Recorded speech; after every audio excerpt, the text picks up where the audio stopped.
Good afternoon, good evening, and good night, and welcome to Throwbacks Podcast Toy Reviews, where we talk about everything cool and retro, and once in a while we open up a toy or two.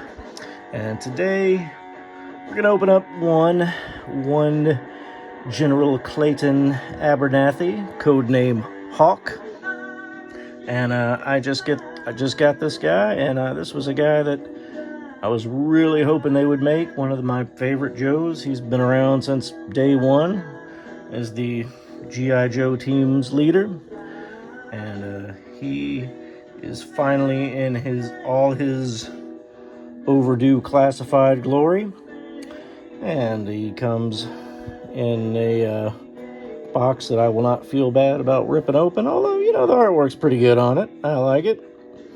It's okay. Do you collect boxes? Who doesn't open these? Let me know. One day I'm going to feel like a jerk if I'm sitting here ripping all these boxes to shreds and, they end up being like some crazy collector's item. But, the artwork, pretty cool. Nice modern interpretation of Hawk. He's number 103. And it shows on the back his little Yo-Jo patch. A little close-up of him mean mugging. Shows all his stuff, his googles and his knives and his shotguns. A lot of blah, blah, blah here.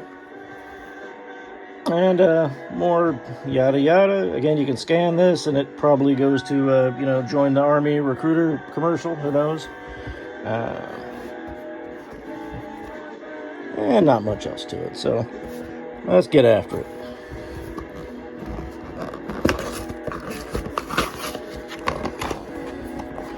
And on his footlocker, I'll remind you again, he is number 103. He's a general, so he's 103 years old probably. And in case you forgot, General Clayton Hawk Abernathy. And he comes in the lovely and talented bag of goodies, which you might,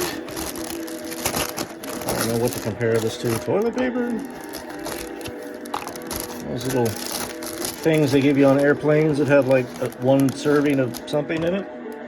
Although I'm sure there's a few things in here. Let's take a look. What's in here? Stuff is in here. Alright. Get out of here. Alright. He comes with a very nice Kevlar helmet with his General Star on it. And right off the bat, I feel like it could have been sculpted a wee bit better, but just glad they made him. And he comes with what is that, a grenade launcher? Very cool, big beefy weapon. Not a lick of paint on it, but is sculpted very, very nice. And I probably won't be using that with him because I don't think that was the weapon he originally had. And this looks like a kind of a shotgun, more like what Falcon or Flint should have. I might give to one of them, I don't know. And it comes with this pistol here. Looks very nice. The sculpt work they do on these weapons is very nice. It's a shame they kind of wasted the first wave with, looking like Nerf guns and stuff, but we don't talk about that. And it comes with another pistol. That's very cool. Looks like a Glock, maybe. Not sure. It's cool, though. And for some reason, he comes with two sets of googles. I'm sure one's for his noggin and one's for his helmet. Which, we know which one of those I'm going to use. But let's get to the man himself. This whole like them being in a little box like this, I'm starting to warm up to it, because it kind of reminds me of, if you've ever collected the 12-inch GI Joes that come in kind of a box like this. It's very similar to how you take them out and they're just kind of in there, and they got some nice artwork going on.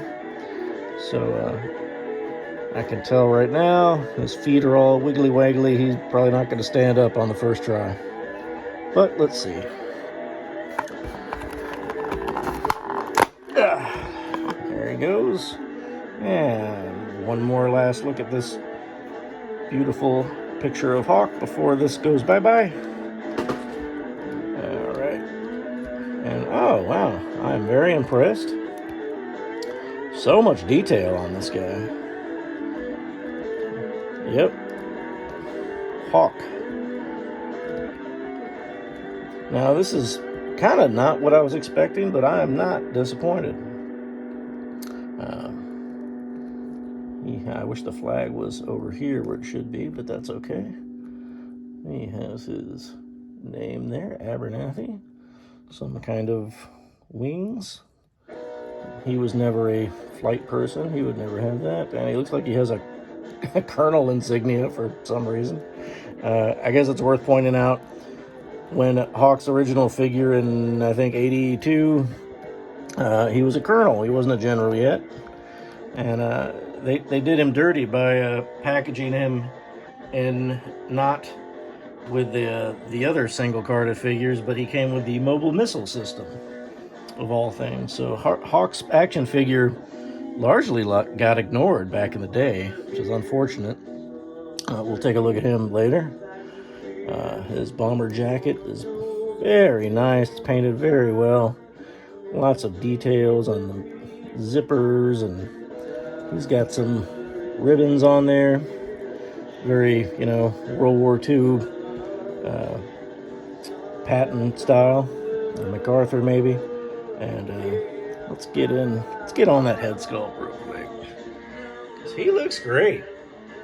This is exactly what you would think Hawk would look like. He's got a little gray. I mean, he's older. He's a general.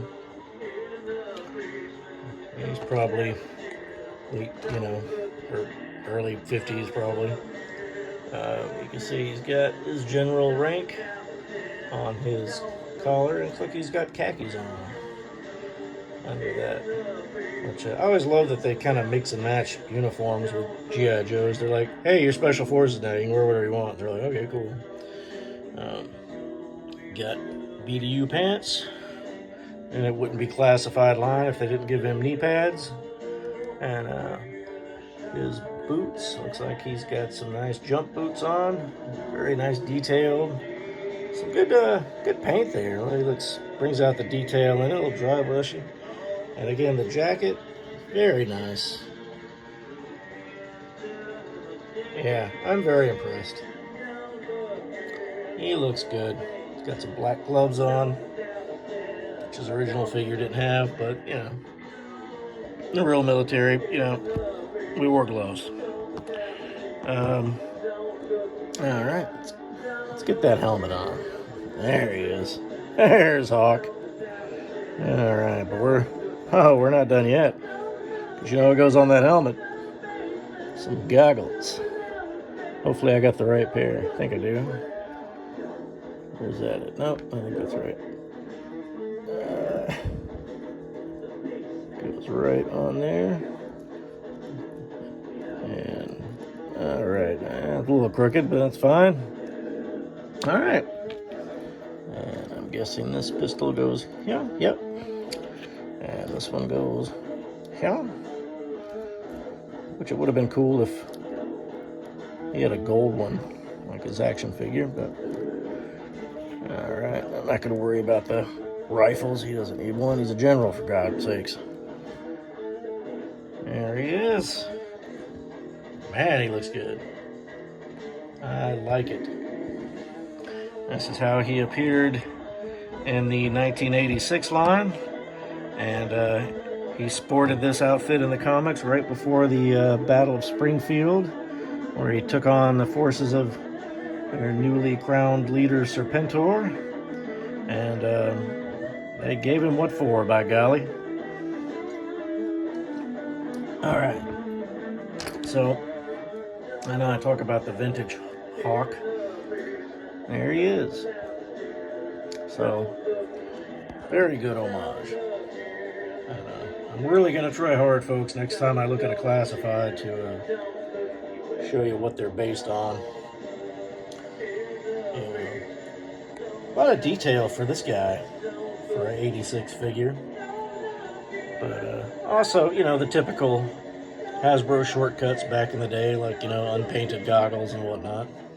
You know, very forgivable. Not so forgivable now for a figure you're going to probably pay around 26 bucks for. But definitely, you know, if they're going to charge more, hey, that paint better be on point. Give us some quality, Hasbro. Come on. We're paying for it. All right, rant over. Sorry.